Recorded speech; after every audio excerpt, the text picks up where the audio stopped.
Assalamualaikum warahmatullahi wabarakatuh. Perkenalkan, nama saya Alvina Angelika Amelia Putri. Saya dari 11 IPS 2. Di sini saya akan menjelaskan tentang dampak imperialisme dan kolonialisme pada bangsa Indonesia. Langsung saja kita masuk ke materinya. Kedatangan bangsa Eropa di Indonesia selama beberapa abad menyiksa banyak cerita bagi bangsa Indonesia. Di samping cerita yang menyedihkan, imperialisme dan kolonialisme yang terjadi di tanah air juga memberikan beberapa dampak positif bagi kemajuan bangsa Indonesia. Salah satunya dari sisi pendidikan.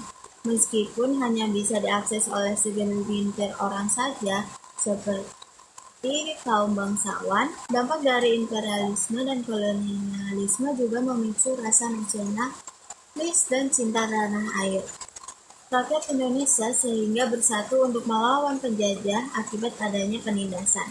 Imperialisme dan kolonialisme bangsa Eropa terhadap Indonesia ini berdampak pada seluruh aspek, baik aspek politik, ekonomi, maupun sosial budaya. Berikut penjelasan lebih lanjut dari dampak perkembangan imperialisme dan kolonialisme di Indonesia. Dalam bidang politik, disadari atau tidak, dengan datangnya pemerintahan kolonialisme ke Nusantara sangat mempengaruhi bentuk pemerintahan Indonesia. Sebelumnya, sistem pemerintahan di Indonesia merupakan sistem kerajaan atau turun-temurun. Tetapi dengan kedatangan Belanda, yaitu Jenderal Daendels, membawa perubahan administrasi dan politik di Indonesia dengan lebih modern. Perubahan yang sistem politik dan pemerintahan yang signifikan ini menyebabkan hilangnya kekuasaan politik dari para penguasa Indonesia ke tangan Belanda. Adapun beberapa dampak imperialisme dan kolonialisme di Indonesia dari sisi politik antara lain penerapan sistem indirect rule atau sistem pemerintahan tidak langsung dengan menjadikan para bupati sebagai pengguna VOC. Yang kedua, munculnya berbagai perlawanan rakyat Indonesia terhadap pemerintahan Hindia Belanda. Yang ketiga, kebijakan Belanda yang sangat mempengaruhi kehidupan kerajaan di Indonesia. Yang keempat, Belanda menjadikan bupati daerah sebagai alat kekuasaan pemerintah mereka. Yang terakhir, kekuasaan kerajaan bergantung pada kekuasaan kolonial Belanda.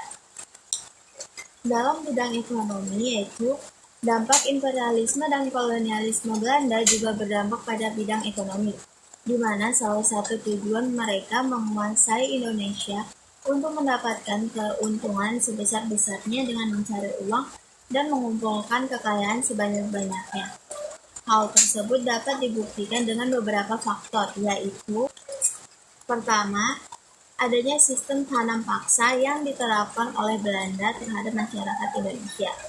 Yang kedua, diperlakukannya sistem sewa tanah karenanya terjadilah perubahan dari sistem ekonomi barang ke sistem ekonomi uang. Yang ketiga, Belanda membangun fasilitas umum dengan mempekerjakan masyarakat Indonesia pada kerja rodi. Dalam bidang sosial budaya, yaitu dalam sisi perkembangan sosial budaya, kebudayaan masyarakat Indonesia terhadap masa imperialisme dan kolonialisme juga mengalami perubahan. Dampak yang dirasakan salah satunya adalah dengan berubahnya pola hidup masyarakat Indonesia akibat pengaruh bangsa Eropa. Hal tersebut disebabkan dengan adanya beberapa faktor, antara lain yang pertama, berpindahnya fokus masyarakat pada bidang sosial budaya akibat hilangnya peranan politik dari para penguasa. Yang kedua, ikatan tradisi melemah akibat beberapa upacara adat yang disederhanakan. Yang ketiga, hilangnya kekuasaan tradisional akibat dihilangnya status raja oleh Belanda dan digantikannya sebagai pegawai pemerintah. Dalam bidang pendidikan, Belanda memajukan perkembangan pendidikan bagi rakyat Indonesia dengan tujuan untuk menghasilkan pegawai administrasi yang berpendidikan dan bisa dibayar dengan upah minimal. Dengan begitu, maka Belanda akan banyak mendapatkan keuntungan di pihaknya. Dampak imperialisme dan kolonialisme dalam bidang pendidikan antara lain, yang pertama, munculnya golongan-golongan terpelajar di Indonesia. Kedua, bangsa Indonesia bisa membaca dan menulis sehingga dapat menjadi tenaga kerja di perusahaan Belanda.